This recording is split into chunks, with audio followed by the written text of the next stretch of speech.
Badilyati itu adik dari Kiai Mahfud Terus. Jadi kira-kira ketemu sanatnya ya misalnya saya, Mbah Maimun, Mbah Karim, Mbah Hashim, Mbah Mahfud. Mbah Mahfud itu juga gurunya Mbah Dimyati. Ini penting saya utarakan sanad karena sebagian kesesatan fatwa itu juga karena nggak punya apa sanad. Soal orderan Mbah Idris Pak Kaulo untuk melawan fatwa tadi Malakat Emanukum, saya kayaknya tidak nuruti itu karena fatwa itu jatuh dengan sendirinya. Karena saya yakin nggak ada yang mendengar ya. Nak dilawan corong Jawa mariku mau luhur gitu. Karena pasti sudah jatuh dengan sendirinya. Karena kata Rasulullah SAW itu al halalu bayyinun wal haramu bayyinun. Jadi semuanya itu sudah jelas. Manusia itu diwatakkan untuk mencintai fitrah salimah. Sehingga dalam tradisi jahiliyah sekalipun ketika Rasulullah mulai dakwah, itu kata orang-orang Quraisy, Muhammad, kalau kamu ingin aneh-aneh itu karena ingin kaya, jama'na laka malan, kita kumpulkan harta, kemudian Anda jadi orang paling kaya. Kalau kemudian Anda ingin dari aneh-aneh itu mendapat perempuan, kata orang Arab jahiliyah sebelum ada Islam, kata mereka juga zawwasnakaha, maka perempuan itu yang kamu cintai, kita akan mengkawinkan, menikahkan kau dengan dia. Artinya adatun nikah itu adat yang dahulu. Dan mulai dulu yang namanya nikah itu melibatkan wali, melibatkan keluarga. Makanya di antara pujian tiba berjanji terhadap keluarga Rasulullah SAW adalah tarakus sifaha falam yusibhu ma'aruhu min adami wa ila abihi wa ummi. Sehingga sifah ini yang definisinya ya jelas, nikah definisinya juga apa? Jelas. Kalau ada orang tertentu yang belum jelas definisi itu sudah di bawah awam lagi. Sudah ndak awam tok tapi sudah di bawahnya, di bawah nol. Sehingga nggak usah dilawan orang-orang yang punya nilai kayak kita ini. Jadi, karena tadi zaman jahiliyah saja, jika Muhammad kamu ingin aneh-aneh itu, ingin nikah, zawwasnaka, kita akan nikahkan kamu dengan perempuan yang kamu inginkan. Nggak ada dalam satu riwayat pun yang dikatakan maka saya sewakan atau saya bookingkan, nggak ada. Semua redaksi zawwasnaka. Itu artinya ada seremonial akad yang bernama apa? Nikah. Makanya dipuji tarakus sifaha falam yusibhum aruhu min adamiu wa ila abilu. Kemudian dalam fikih juga dikatakan nikahul jahiliyah adalah sah, tidak perlu ditajdid. Saya ulang lagi ya, nikah fil jahiliyah itu tidak perlu ditajdid fil Islam asal tidak ada mufsid yang dzati. Misalnya begini ya, kita tidak pernah dengar sahabat-sahabat yang masuk Islam kemudian nikahnya ditajdid oleh Rasulullah SAW. Itu menunjukkan peradaban nikah ini ma'ruf. Kecuali nikah ada mufsid yang permanen, misalnya menikahi saudara kandung atau nikahi buliknya atau nikahi mbahnya, dan itu hebatnya nggak terjadi dalam kafir jahiliyah. Semua nikahnya normal dan dengan wali. Sehingga Anda tidak perlu menyaksikan aturan-aturan fikih yang sudah dibakukan oleh ulama. Jadi nggak usah risau sama. Pokoknya sampean yakin saja ja'al haqqu wa zahaqal batil innal batila kana zahuqa. Nah, kemudian ini yang makalah yang saya siapkan begini. Sekarang Indonesia itu dikepung oleh paham-paham keras. Sebetulnya untuk menghadapi paham-paham keras itu yang paling hebat tentu ilmu. Dalam banyak cerita, banyak saksinya juga. Pernah, ini masyhur sekali cerita ini. Saya Sya'rawi itu ketemu orang ekstrim yang mau mengebom orang-orang Islam yang sedang main di bar. Dugem lah kira-kira gitu. Karena di dunia Allah kok maksiat tok, ini baiknya mati aja daripada hidup, daripada ngeleng-ngeleng bumi gitu. Terus ditanya sama Syekh Sya'rawi, kalau betul mereka jadi mati, aina masiruhum, lalu mereka mati terus kemana? Dijawab oleh ekstremis tadi, ya ilanar, karena mereka matu fi hinil maksiyah, mati ketika maksiat. Terus jawabnya si Syekh Sya'rawi, lalu kalau mereka ke neraka itu keinginan Rasulullah apa keinginan kamu? Apakah pernah Rasulullah itu berkeinginan umatnya mati masuk neraka. Ya ndak. Ya sudah, kalau itu tidak keinginan Rasulullah jangan lakukan. Itu kan satu ilmiah yang luar biasa. Rasulullah tidak pernah ingin umatnya mati dalam keadaan siap masuk neraka. Makanya tidak usah mati pas itu ya. Bener MC tadi, kalau mati milih tanggal dan milih tempat. Ya itu diantara pujian-pujian yang masyhur tuh, yang dulu sahabat ada yang muji Rasulullah itu, khuliqta mubarra'un min kulli aibin faka'an nama khuliqta kama tasya. Jadi itu sebenarnya makalahnya sahabat, tapi yang untung Mustafa Atif karena dapat uang banyak dari nyanyi. Jadi itu sebenarnya makalah normal dari pujian seorang sahabat, tapi yang untung Mustafa Atif. Mungkin yang untung juga pengundangnya karena ternyata abadi ya. Tapi itu makalah itu. Nah cerita Imam Sa'rawi tadi, Sa'rawi Sa'rawi Mutawali Sa'rawi ya. Mufassir itu. Saya punya kitabnya itu 27 jilid. Saya sebagai peneliti itu ya ndak tasdek amat karena saya butuh adit ya, butuh penguat itu. Dan penguat itu pula yang saya bawa ke sini. Ya ini saya baca terjemahnya dulu, nanti saya baca Arabnya supaya dapat barokahnya Rasulullah SAW sebagai Jami'ul Kalim. Nabi pernah didatangi seorang bedui. Bedui itu Arabi, orang kampung. Minta sama Nabi, karena Nabi itu udah orang kaya, tentu kira-kira saya bayangkan ya dikasih 50.000 atau 10.000. Si Arabi ini tidak terima, dan tidak terima ngomong di depan umum. Ketika Rasulullah tanya, apa saya sudah baik sama kamu? Kata si Arabi tadi, tidak. Karena kamu kikir hanya ngasih saya segini. Sahabat hampir marah saja karena Nabi tersinggung gitu. Tapi Nabi lalu mengajak orang itu ke dalam rumah. Kira-kira kalau Indonesia mungkin ditambah 200.000 atau 300.000. Kemudian, apa ini cukup? Ya cukup. Kamu sudah puas? Ya puas. Fajazakallahu min ahlin wa asyiratin. Dipuji-puji Nabi. Kemudian kata Rasulullah, ayo kita keluar. Keluar nemuin khalayak begini. Khalayak rame tadi. Kamu tadi mengkritik saya, menghujat saya di depan umum. Maka kamu sekarang harus memuji saya di depan umum supaya clear. Akhirnya mau dia, oke kita mau. Akhirnya muji-muji bahwa Muhammad orang baik, dermawan gini. Setelah itu dia pulang.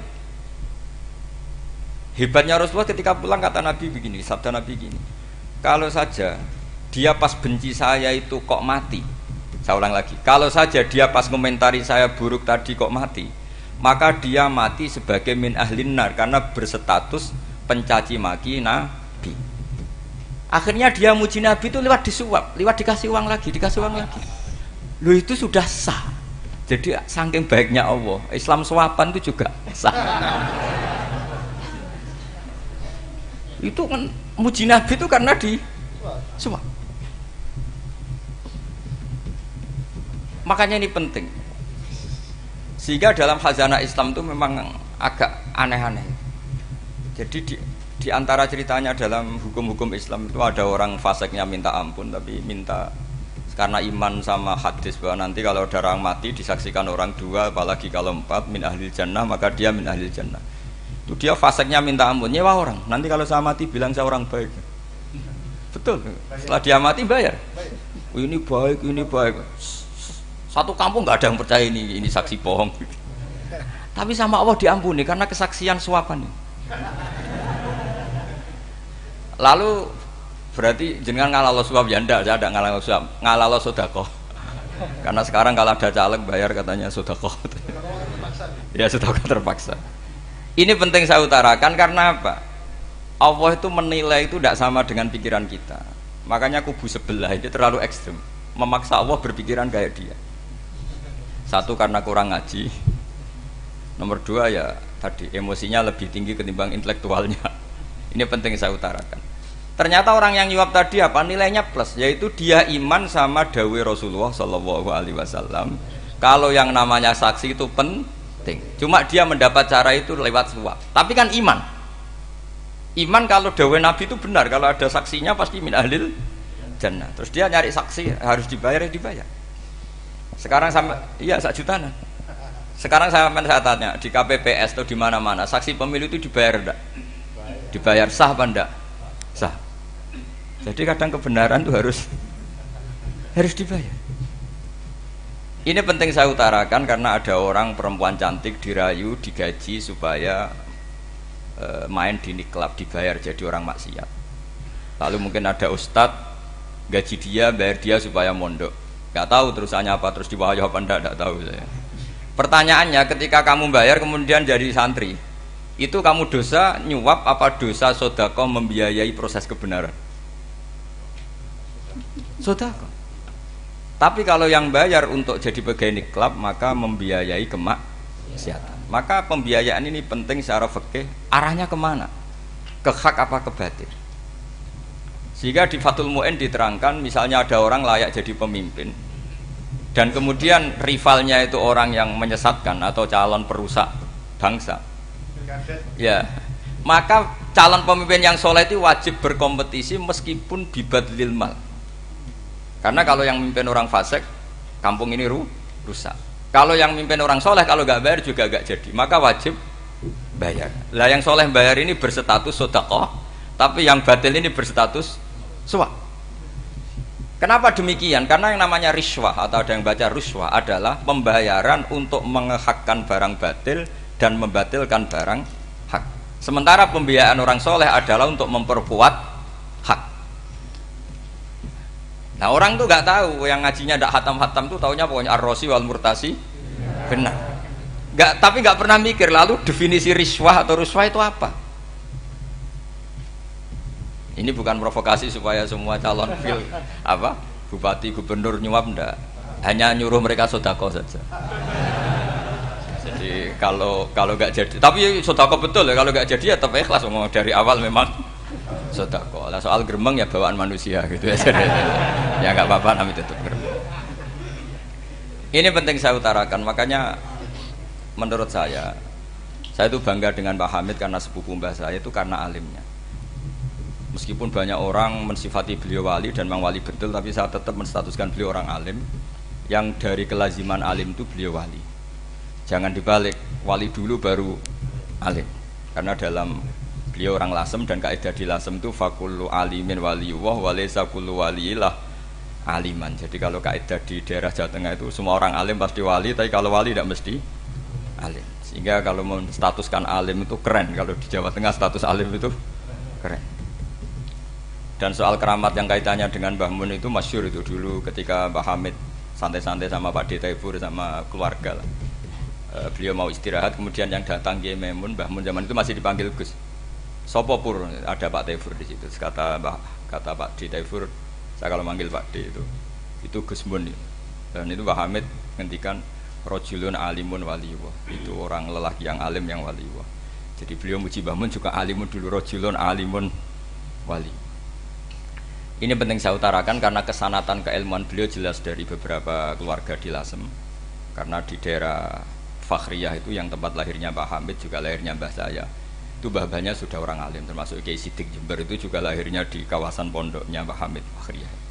Kemudian Kiai Sidik punya anak yang namanya Ahmad Sidik yang jadi Rois Am, yang sekarang ada Gus Wirjon macam-macam, itu semuanya juga keluarga Lasem.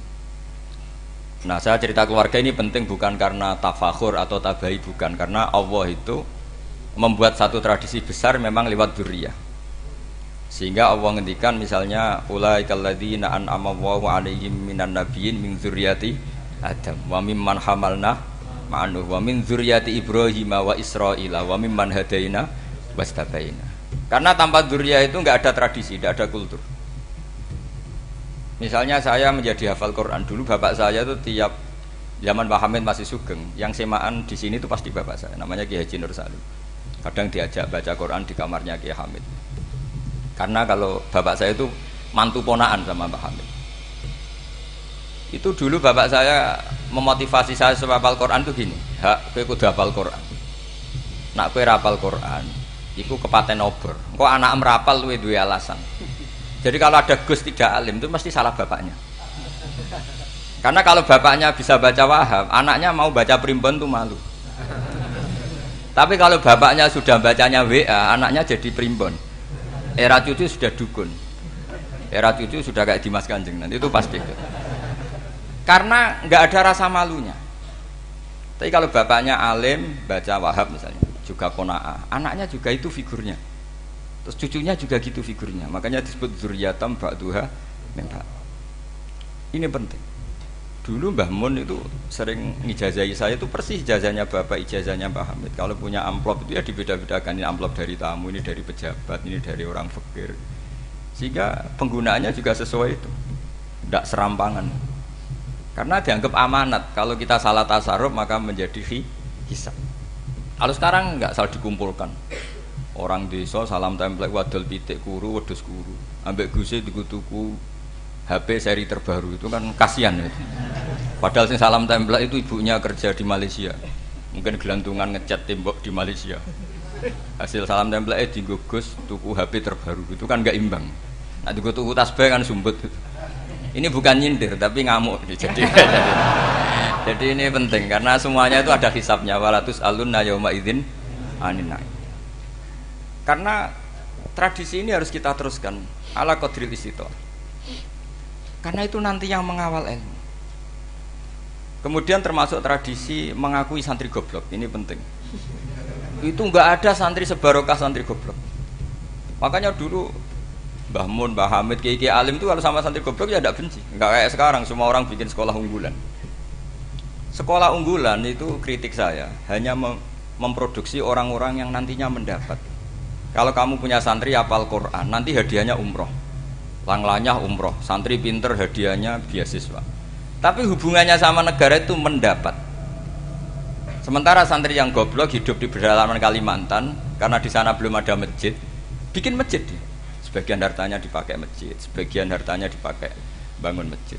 Ini yang goblok pendiri masjid, yang pinter pengajian di masjid dibisarawi uang kas masjid. Artinya gini, ya kalau halalnya halal, tapi kita mbok yo roh hikmahnya orang-orang goblok itu. Supaya kita tetap ngaji Rabbana ma khalaqta hadza batila. Semua ini ada gunanya. Subhanaka ma khalaqta. Jadi semua ini ada gunanya. Maka bagi santri-santri yang goblok tolong nanti saya di-Fatihai karena saya ini pembela Anda. Lo yang ngomong biar saya karena saya terkenal santri pinter. Kalau yang ngomong sampean goblok kan nggak ada yang percaya. Oh, padune padha gobloke kan gitu. Yang ngomong harus saya. Saya itu niru Rasulullah Shallallahu Alaihi Wasallam. Nabi itu kalau ada santri serabakat pinter itu diwaris sak surat usung nang mulai pinter. Banyak itu. Balighu anni walau ayah. Ada sahabat ngaji hanya diajari idza zulzilatil ardu, sudah kamu pulang, sudah pinter. Karena betul. Sekarang coba diangen-angen. Ada santri alim alamah, mungkin bakasnya furu'iyah. Gimana hukumnya Jumatan jumlahnya itu 40 kurang atau 40 pas imam. Kemudian ada yang batal satu, hukumnya gimana? Dia mikir furu'iyah. Sementara yang goblok, dia di desa tertinggal gak ada masjid. Piye caranya dia masjid? Ini bikin aslul ibadah, yang sini sudah khilaf tentang yang nggak penting. Jadi orang goblok kadang lebih keren. Akhirnya apa? Duriannya yang goblok nanti jadi orang alim alama ngekholi wong goblok karena pendirinya biasanya orang pati pinter. Itulah Allah Subhanahu Wa Taala. Ada bikin sesuatu itu sia-sia. Nah saya ini korban ilmu itu. Akhirnya santri saya banyak yang nggak jelas. Ya. Tapi ya saya terima saja, saya santri itu macam-macam. Ada yang profesor, ada yang doktor, ada yang goblok, ada yang baru tobat kemarin. Ada yang Cina lagi seneng ahli sunnah wal jamaah, macam-macam. Semuanya ngaji sama saya. Karena saya tetap berkeyakinan Rabbana ma khalaqta hadza batila. Ini penting saya utarakan karena khazanah kita ini jangan digerus oleh orang yang tidak bertanggung jawab. Pernah ada di hadis Muslim, ini cerita di Sahih Muslim. Ada seseorang sedang sujud kemudian diinjek oleh orang fasik. Saya ulang lagi, diinjek. Rokobahnya, yang diinjek itu rokobahnya. Lehernya itu diinjek sama orang fasik. Kemudian si yang sujud tadi bersumpah wallahi la yaghfiru wallahu lak. Demi Allah, Allah tidak akan mengampuni kamu. Itu Allah kemudian mewahyukan sama Nabi di zamannya. Wahyunya adalah man dalladzi yata'alla alayya alla aghfira li fulan.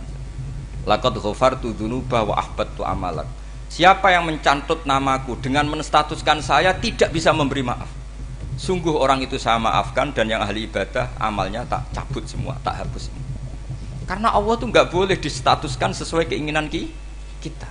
Kita sedang soleh terus mengatakan orang lain tidak soleh, Allah tidak akan ngampuni. Ngampuni tidak, itu wilayahnya Allah, dan Allah yaf'alu ma yasha, dan Allah berkali-kali memaklumatkan dirinya yaghfiru liman yasha wa yu'adzibu man yasha. Tapi ini kubu sebelah nyifati Allah hanya wa yu'adzibu, kubu sebelah kan gitu. Tidak pernah kalau Allah disifati yaghfir. Bagaimana Allah gak tersinggung? Allah selalu distatuskan yu'adzib. Itu kira-kira kalau Allah kan gini, saya ini bisa u'adzib, bisa aghfir, kenapa status saya tinggal yu'adzib? Ini ngaji di mana? Khatam enggak gitu kan gitu. Makanya resikonya ahli sunnah itu masyhur tuh Pak Hamid Pasuruan. Tamu macam-macam diterima. Ketika orang benci Golkar itu ada tamu dari Golkar juga diterima.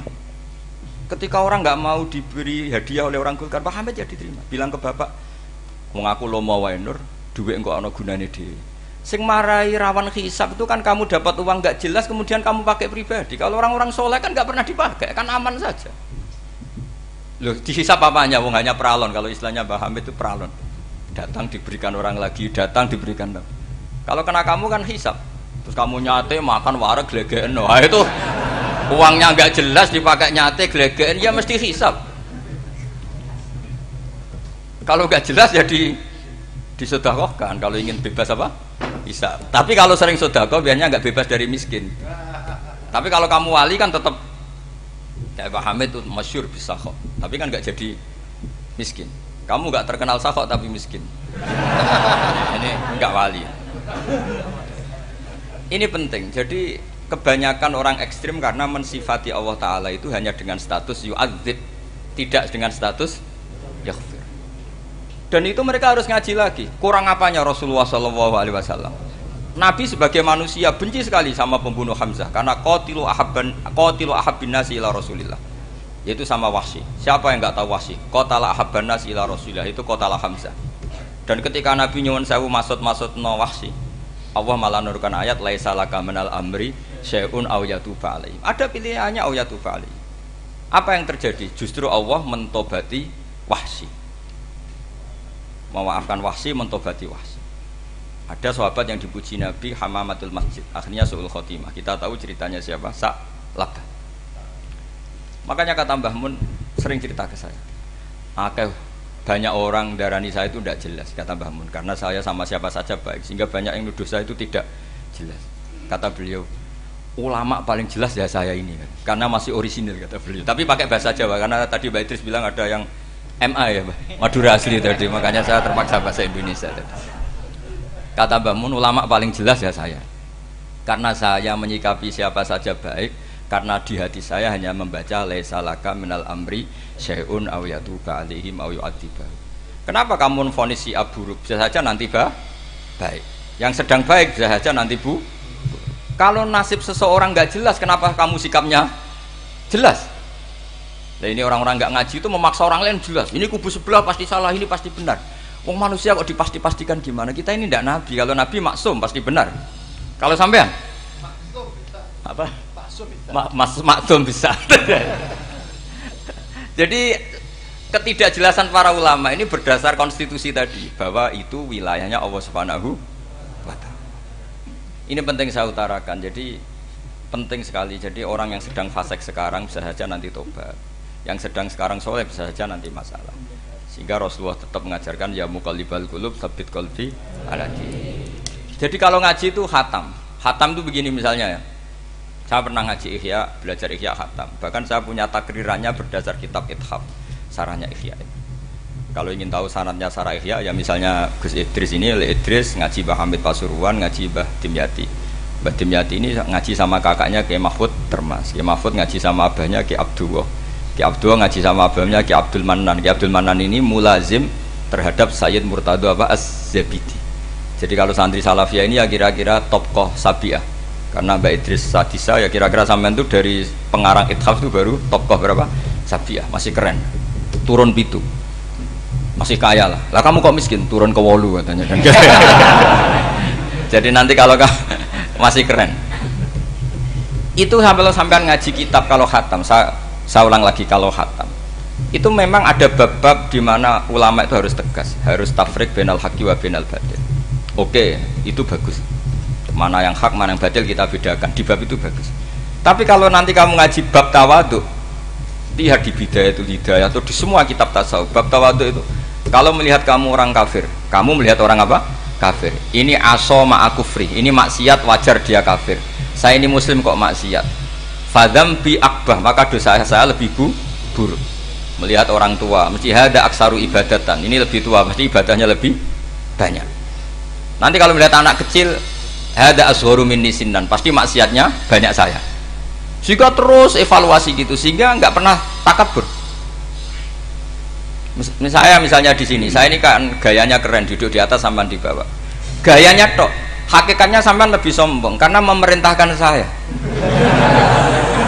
Jadi panitianya itu, makanya saya merasa tawadhu saja meskipun berdiri, karena hakikat saya ini makmur, diperintah. Panitia ini, penyelenggara ini amir, pemerintah. Kira-kira sombong mana? Itu sekali saya tidak memaafkan finnar itu.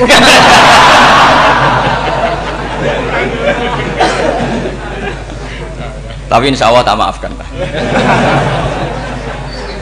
Iya masih insya Allah. Jadi ini penting. Jadi mbok ya orang-orang yang ekstrim tuh mikir keinginan Rasulullah SAW itu umatnya meninggal dalam keadaan baik. Makanya benar tadi, notulen tadi, kalau doa, kalau ingin mandi itu memang harus ada jadabnya. Tapi yang asli loh ya, jangan gaya-gayanan. Ya asli betul, yang nggak khilaf memang asli. Itu ada seorang wali doa di depan Nabi itu begini, ya Allah, saya harus jadi orang soleh. Allah diharuskan itu kan nggak sopan ya. Ya Allah, saya ini harus jadi orang soleh. Kenapa? Sekali saya soleh, maka surroh habibu, yang senang kekasihmu. Sekali saya fasik, maka yang senang musuhmu, yaitu iblis. Tinggal jenengan milih mana, nyenangkan kekasihmu apa nyenangkan musuhmu. Akhirnya dapat aku, ya sudah soleh aja, soleh ini kok doa kok neror orang ini. Kira-kira gitu. Jadi ya Allah, saya harus jadi orang soleh. Kalau saya jadi orang soleh, surroh habibu, yang senang kekasihmu. Kalau saya jadi orang fasik, yang senang musuhmu. Sedangkan tinggal milih saja, menyenangkan kekasihmu apa menyenangkan musuhmu. Kira-kira Allah senang mana? Senang menyenangkan. Wah, itu doa paling mustajab. Tapi syaratnya harus anti bikolbin dan dari ijazah nggak mandi, itu ijazah nggak mandi. Maka ini tidak saya ijazahkan. Nanti kalau kamu ngalami isak sendiri, ngalami wujdi sendiri, terus ngalami itu, insya Allah makbul. Tidak mau gaya-gayanan copy paste, nggak diterima itu. Jadi wali-wali dulu itu kalau berdoa itu sederhana, tapi dari hati yang paling dalam. Makanya Nabi Musa itu terkenal, orang paling seenaknya sendiri dan Nabi Musa hubungannya dengan Allah. Tapi sama Allah dimaafkan karena orisinil, tidak bikin-bikin. Rasulullah juga itu, kalau sudah marah itu doanya gitu. Cuma celakanya ditiru Nira Warisman dulu itu. Nabi itu ketika perang Badar itu jelas kalah, nggak mungkin menang, sudah jelas kalah. Nabi hanya 313, orang kafir 1000 dengan perlengkapan apa? Sudah lengkap semua. Setelah perang dilihat itu jelas kalah. Seri awal ya memang kalah betul. Doanya Nabi apa? Allahumma intuhlik hadil isobah lam tu'bad badal ya. Ampun Gusti, silahkan bikin kalah, tapi ra ono sing roh najenan pangeran. Pun lairan jenengan dadi pangeran, ora ono sing roh. Enggak ada ibadah. Intuhlik hadil isobah lam tu'bad badal ya. Kalau engkau menghancurkan kelompok saya ini, jenengan sebagai Tuhan tidak ada yang nyembah lagi. Karena yang nyembah tinggal kelompok kita. Tapi yang ngendikan Nabi, kalau kamu niru tidak bisa. Gak bisa kamu doa, ya Allah saya ini santri salafiyah, kalau saya bodoh menjadi presiden buruk terhadap alumni salafiyah. Gak apa-apa sekali-kali doa gitu. Tapi kata Allah lainnya masih banyak.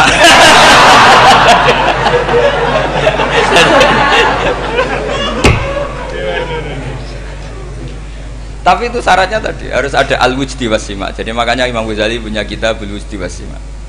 Karena ada masrob, ada syarab. Jadi wali ngikuti para nabi itu ada masrob, ada syarab. Sehingga perasaannya itu beda. Saya punya sekian contoh. Makanya tadi saya bilang di sini yang cerita nanti tak baca Arabnya ya, tabarruk dengan jamil apa kalim. Jadi Nabi menyontohkan gini ya. Hubungannya Nabi dengan umatnya itu kata Rasulullah ibarat orang punya unta atau sapi yang susah, yang sarodat itu berat. Kalau bahasa sini apa betul? Yang larat ya Pak? Melayu. Terus orang-orang lain ingin membantu, kubu sebelah ingin bantu, tapi ketika mereka ingin bantu malah unta ini tambah lari karena asing. semua selain pemiliknya ini kan bagi unta itu asing. Jadi mau dibantu ditangkap tambah lari karena ini orang asing semua. Ngajinya agak jelas, asalnya agak jelas, tapi mau ikut umat Islam ini asing semua.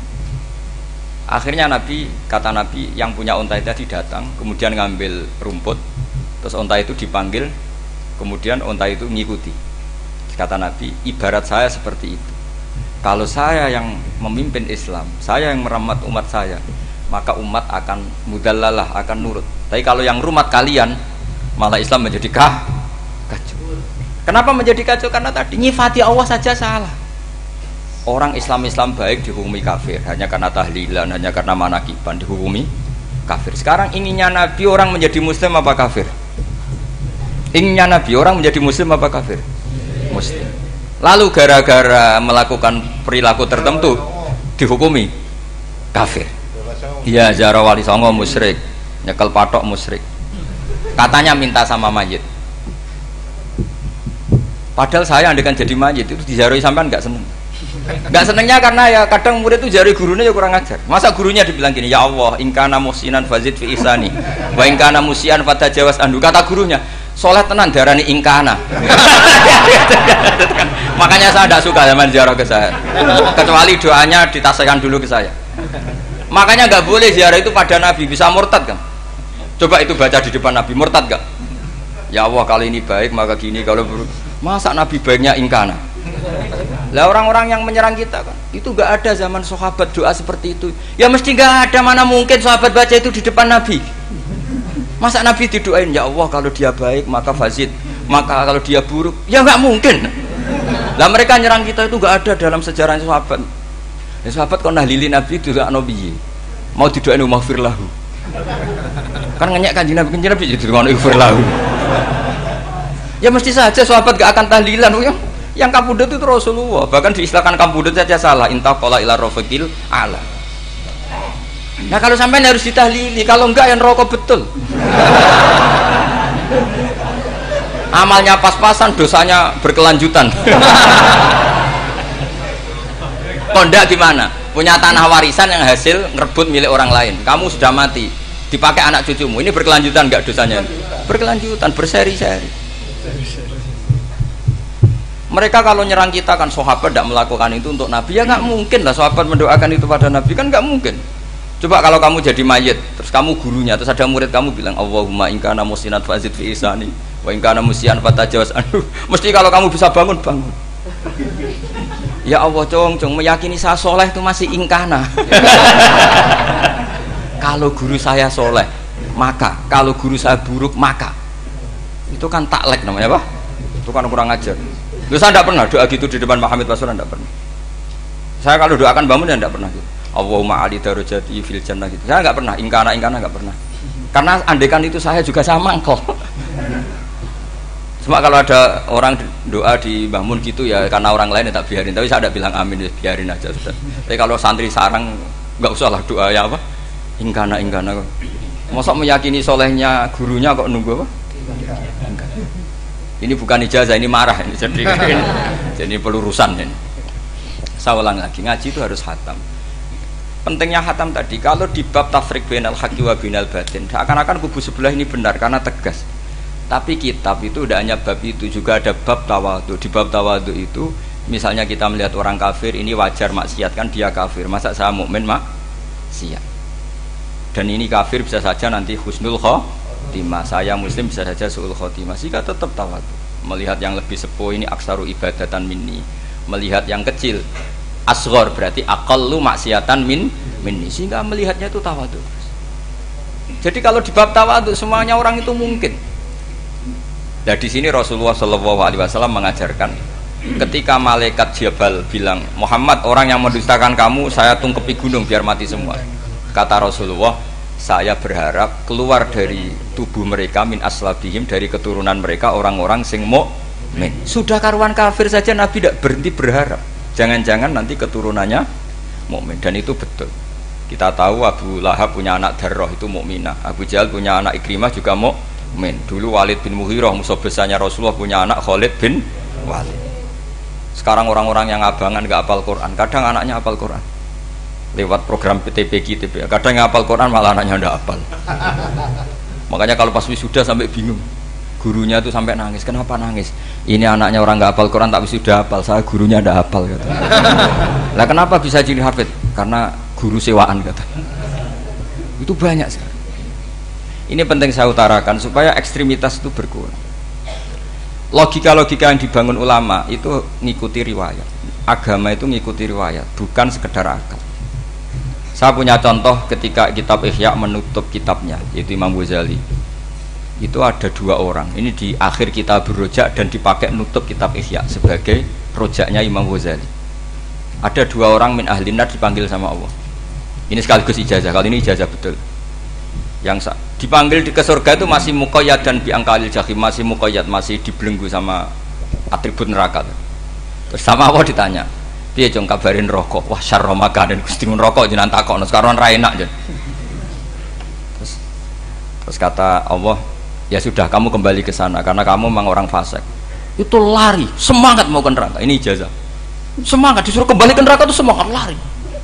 Allah tanya, "Loh, Jong, kenapa kamu semangat?" Ya Allah, saya ini sudah kapok. Dulu ketika di dunia kamu perintah, engkau perintah, saya tidak semangat. Maka kali ini jenengan perintah saya semangat. Karena saya sudah kapok.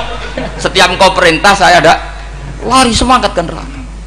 Nah barokahnya semangat masuk neraka ini, kata Allah, ya sudah kamu di surga saja. Maka ijazah nanti kalau ada pengumuman silahkan masuk neraka, kamu harus lari sekencang-kencangnya. Karena itu perintah Allah apa? Yang ketika kita di dunia kalau diperintah males-malesan. Kalau kamu diperintah sholat subuh jamaah kan males-malesan. Dan itu menjadi kita masuk neraka. Sebagai kafarah itu ya Allah, karena ini perintah engkau, saya tidak males-malesan lagi. Wis ngebalikin rokok, lari semangat. Allah akhirnya haru, dimaafkan. Panggil lagi, sudah di surga saja. Barokahnya semangat masuk neraka. Nah ini ijazah ini. Ya diterima ya. kok enggak semangat terima ya. Yang kedua enggak.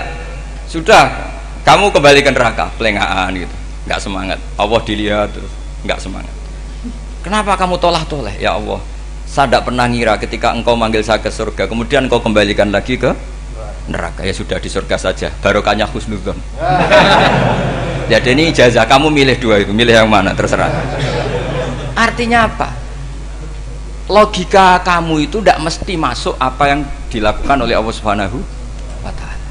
Itu logika kamu kan tidak masuk, tapi Allah yaf'alu ma yasha. Ini penting saya utarakan. Nah, tapi orang-orang ekstrim itu maunya nyifati Allah dengan status yu'adzib, yantakim, jabbar, qahar. Sifatnya Allah Ta'ala itu 99. Kenapa apa kamu hanya satu? Jadi tetap saja menghadapi fenomena seperti ini tetap laisa laka minal amri syai'un aw yatuba alaihim aw yu'adzib. Sehingga setahu saya Mbah Mun, Mbah Hamid Pasuruan, guru-guru kita, habaib yang alim-alim itu melihat tamu macam-macam ya dilayani semua. Karena ini ngadepi fenomena sosial yang semuanya tidak jelas. Kalau nggak jelas apa? Ya kita bisanya berharap karena afdolul ibadah itu intidharul farad. Kalau belum Islam sekarang kita harapkan nanti. Kalau bapaknya enggak kita harapkan anaknya. Kalau anaknya belum kita harapkan cucunya. Karena agama ini limangka nayarjuwo hawal yaumal akhir. Agama ini bagi yang terus berpengharapan, bukan bagi yang putus asa. Ini yang penting saya utarakan. Jadi apalagi Allah sudah punya rencana tadi, yang goblok-goblok di pedalaman Dayak bikin masjid, yang pinter-pinter ramen lomba untuk sangu, untuk umroh. Kira-kira memberi sama mendapat pahalanya keren mana? Memberi. Tapi tidak usah jadi goblok. Goblok tidak usah direncanakan, sudah terjadi. Jadi makanya saya bela karena sudah terjadi gitu. Tapi tidak usah direncanakan. Nanti terus wah goblok aja cara Gus Bak gak apa-apa ndak. Sudah kadung, ini cuma kita itu iman ya. Jadi karena yang pinter itu yang jumlahnya tidak banyak. Ini kita bully saja. Karena kamu bully pun tetap mulia kan orang pinter ini. Tapi kalau orang goblok gak dibela habis dia. Yang pinter buat dikritik kayak apa kan tetap mulia kan. Lah yang muji sudah banyak, saya ngeritik saja lah. Ini tidak akan jatuh. Tapi yang goblok ini kan nggak ada yang bela. Saya sebagai umatnya Rasulullah, pecinta umat Rasulullah tak bela, tenang saja. Ada hikmahnya apa? Hikmahnya orang goblok. Betul loh, saya itu sering ketemu dokter, ketemu profesor tuh nangis. Tak tanya kenapa nangis. bapak saya itu petani, saya di Jogja sampai jadi dekan, jadi rektor. Tapi saya sekarang rektor, anak saya sekedar SMP naik itu sudah senang. Nggak dengar kabar ketangkep BNN sudah senang. Padahal saya ini ahli metodologi. Ternyata pinter bapak saya. Karena bapaknya tadi hanya petani bisa menjadikan anaknya profesor. Tapi profesor tidak mesti bisa jadi. Anak saya anak SMP aja sudah senang. Karena Allah ingin membuktikan pinter kamu itu tidak ada artinya di depan iradatullah. Di depan apa? Iradatullah. Supaya orang tunduk. Lu coba yang jadi ulama tabi'in itu rata-rata abnaul mawali. Anaknya budak yang dimerdekakan. Karena Allah seperti itu. Ada yang tokoh yang tadi zuriyatam ba'duha min ba'd, itu harus kita jaga. Saya termasuk orang yang ditakdir punya mbah-mbah alim, itu juga harus dijaga. Yang enggak alim peluangnya masih banyak. Banyak sebanyak-banyaknya. Asal tadi lewat jalur sregep, dan kalau bodoh ngaji saya nanti. Tak ajari Rabbana ma khalaqta hadza napa? Karena ayatnya gitu, min dzurriyyati Adam wa mimman hamalna ma'anu wa min dzurriyyati Ibrahim wa Israil. Terus terakhir ditutup wa mimman hadaina wajtabaina. Itu umum. Tidak jalur nasab. Siapa saja yang hadaina wajtabaina. Ini penting saya utarakan, jadi ini sebagai penutup tak baca teks Arabnya supaya kita dapat barokah jami'ul kalim. Karena sebarokah-barokahnya bahasa Jawa atau bahasa Indonesia masih barokah bahasa Arab. Cuma kalau tidak saya terjemah dulu, nanti saya baca ini kamu amin amin dikira doa aja sih. Makanya ini diterangkan dulu biar gak korban apa diamini. Karena saya ini pernah Jumatan di satu kampung, imamnya itu sepuh. Imamnya sepuh, khutbah itu gak selesai karena dia gak bisa menyelesaikan sesuai teks di bukunya itu. Yang belakang mangkel terus amin amin. Akhirnya Pak Khotib ngadeg lagi, congkurung doa, congkurung.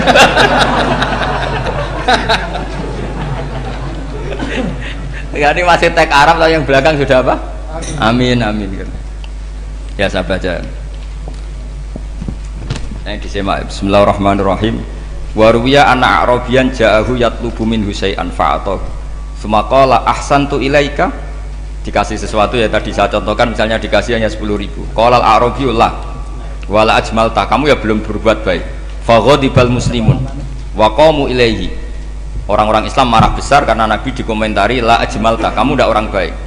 Fa asyara ilaihim an kuffu, kata Nabi jangan kamu pukulin. Kalau di Madura sudah tuntas tuh kena celurit itu kalau. Sumakoma kalau di MA tadi ya, di Madura asli tadi ya.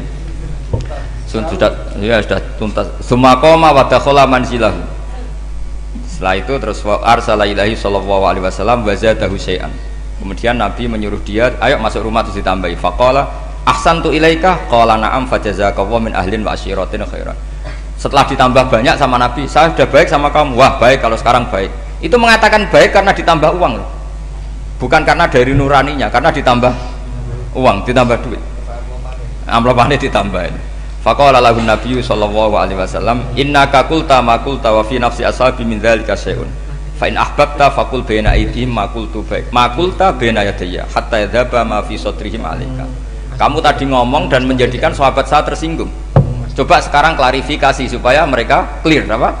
Itu menunjukkan klarifikasi itu termasuk wataknya Rasulullah sallallahu alaihi wasallam. Tadi kamu menyinggung saya di depan umum, maka sekarang kamu muji saya juga harus di depan umum supaya clear, supaya mereka tidak punya perasaan macam-macam. Sudah akhirnya qala na'am falamma kana al-ghadu awil asyu ja'a faqala sallallahu alaihi wasallam inna hadzal arabiyya qala ma qala fazidnahu fazama'nahu radiya kadzalik qala na'am fajazakallahu min ahlin wa asyiratin khairan. Terus faqala Nabi sallallahu alaihi wasallam, ini penting ya bagi semua dai, bagi semua ustaz, masali wa masalu hada masalu rajulin lahu naqatun syaraddat alaihi fattaba'an nasu atau fa'atba'ahan nasu falam yaziduha illa nufuran fanadahum sahibuha khallu baini wa baina naqati fa inni arfaku biha minkum. Jadi namanya unta, sapi atau kuda itu lebih terbiasa sama pemiliknya sama orang lain, sama pemiliknya. Kalau orang lain ikut mantu ketika berat malah tambahlah lari. Sama kiai sama umat itu, kalau kiai kan punya syafaqah sama umat, maka inginnya umatnya dimaaf. Tapi kalau kubu sebelah inginnya mengkafirkan, mendosakan, membid'ahkan, itu bisa diharap nggak umat mau kembali, malah lari.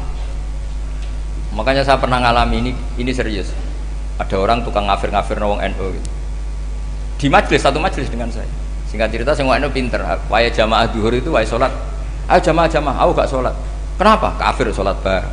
Gak wajib wong kafir sholat. Tidak usah kafir, sholat saja. Mereka itu kan omongannya ta'arud, mengkafirkan kita tapi mewajibkan kita sholat. Sholat wajib gak bagi orang kafir? Gak wajib. Berani gak mereka mengatakan yang dikafirkan tidak perlu sholat karena sudah kafir? Berani gak kira-kira? Gak berani. Jadi omongan mereka itu paradoks semua. Karena memang gak pernah ngaji. Gak pernah apa? Gak pernah ngaji. Ngajinya betul-betul. Gak pernah khatam tadi. Ya, jadi kata Rasulullah, fa inni arfaqu biha minkum wa a'lamu fatawajjaha baina yadayha fa akhudalaha minkum mil ardi faradda hatta ja'at wastanakhat wa shadda 'alaiha rahlaha wastawa 'alaiha wa inni law taraktukum kaqaulihi. Terus ya sudah seperti itu.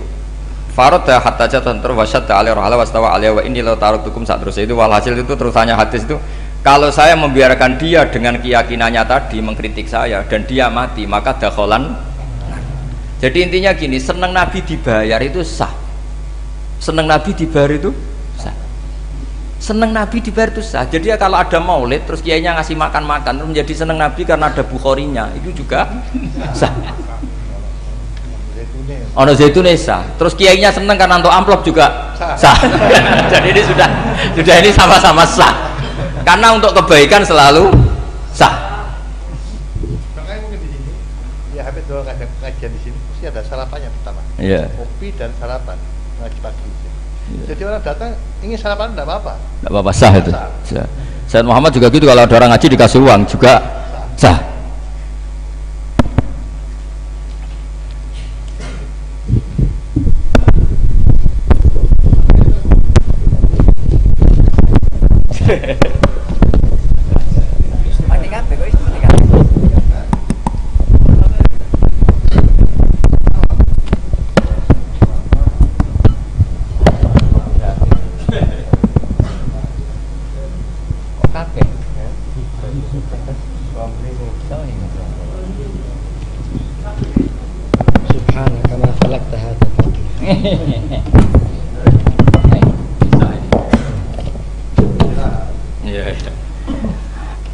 Ya, jadi ini jelas ya, jadi riwayat ini jelas. Kemudian riwayat yang ada di kitab Bukhari ketika Rasulullah didustakan, dibuli, ini wa ana mahmum ala wajhi falam astafiq illa wa ana biqarni sa'alib, yang di bawah garis itu ada yang di Bukhari.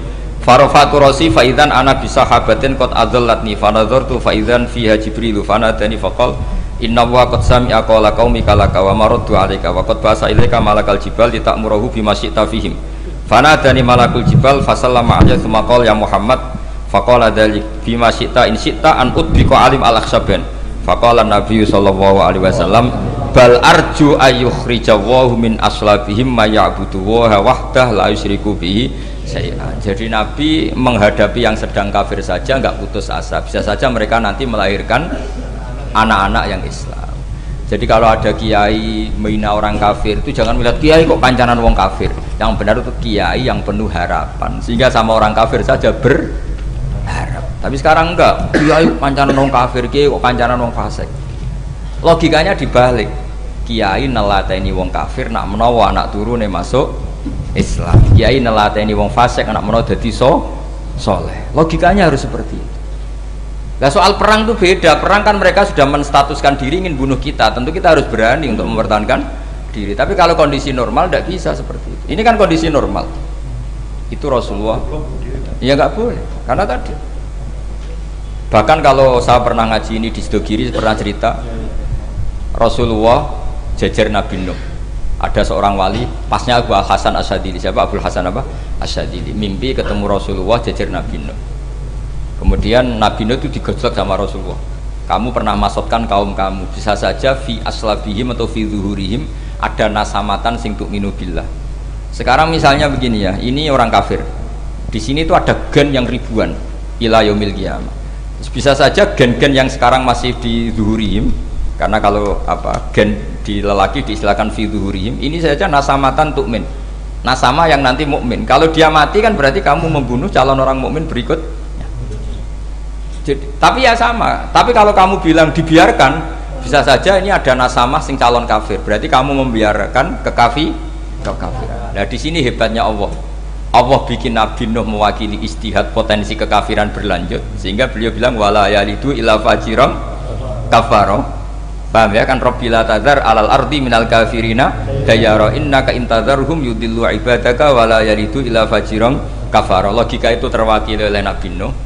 Logika bisa saja ini ada nasamatan untuk minubillah. Itu terwakili oleh Rasulullah bal arju ayyukhrijawahu min aslabihim may ya'buduwaha wa la yusyriku bihi syai'an. Kayak apa untungnya kita jadi umat Rasulullah sallallahu alaihi wasallam? Masalahnya nabimu gak Nabi Nuh, Nabi Muhammad. Jadi kira-kira istihad kamu ikut Nabi siapa? Kalau main hantam ya ikut Nabi Nuh. Kalau main rojak berharap Nabi Muhammad. Ya sudah, sampean ikut mana tuh?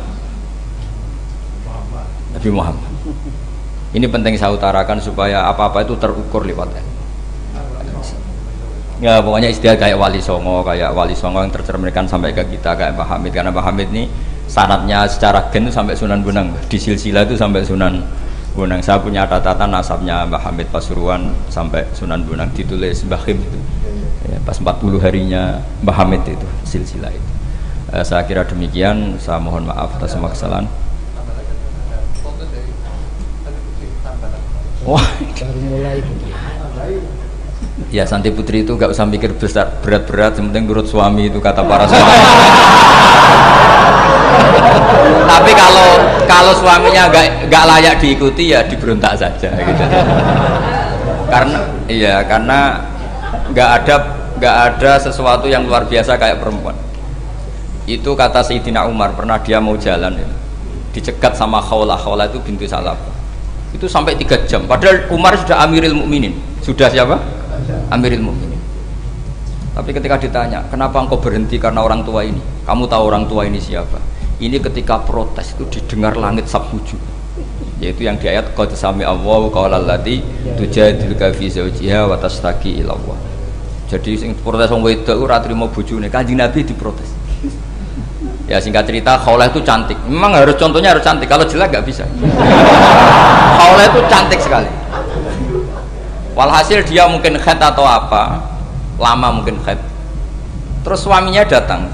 Aus bin Somit ini datang. Melihat istrinya pas sujud. Di semua teks riwayat fa'ajabatu ajizatuha. Makanya gambarannya harus cantik.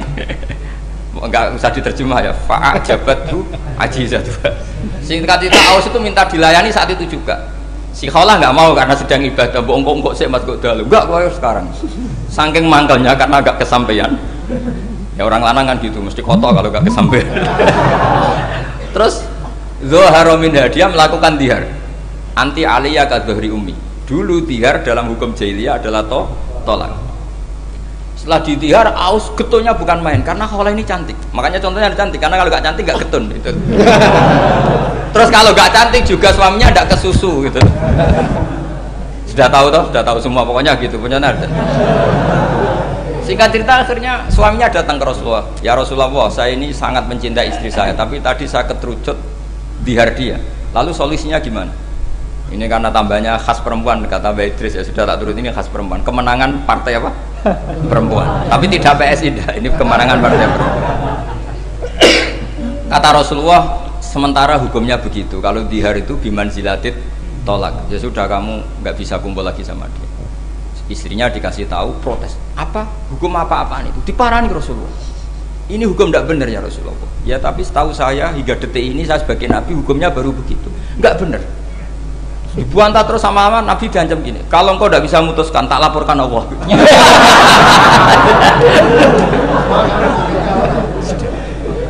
Akhirnya ini pulang sujud sholat lapor sama Allah. Dan ketika lapor sama Allah, ya Allah ini tidak fair. Lapornya tuh jorok sekali. Qad nasartu lahu batni akala syababi wa nasartu lahu batni akala syababi. Muda saya sudah dihabiskan sama suami saya. Wa nasartu lahu batni, tidak usah diterjemah. Tapi ketika saya sudah tidak muda, sekarang saya mau diceraikan lewat apa? Dia. Terus wa innali aulad, dan saya ini punya anak banyak. Indomam tuhum ilayya jauh. Kalau saya rawat pasti mereka kelaparan. Karena saya miskin, saya seorang perempuan. Tapi wa in domam tuhum ilaihi do'u. Nak tak elokno bapak mesti ditinggal wayang. Wah kira-kira gitu. Wayang gerutu sendiri. Akhirnya Allah jawab bahwa dihar itu tidak tolak. Lah akhirnya Nabi manggil dia, panggil perempuan tadi. Padahal Nabi gak dengar, itu di kamarnya sendiri perempuan tadi. Terus qad sami Allahu qala allati tujadiluka fi zawjiha wa tashtaki. Itu semua teks ya tujadilu. Allah mendengar perempuan, lati itu perempuan tujadil kasih madoni kowe Muhammad. Nek dadi kiai dipadoni wedok enteng, Nabi saja dilabrak. Wes musuh perempuan tuh repot.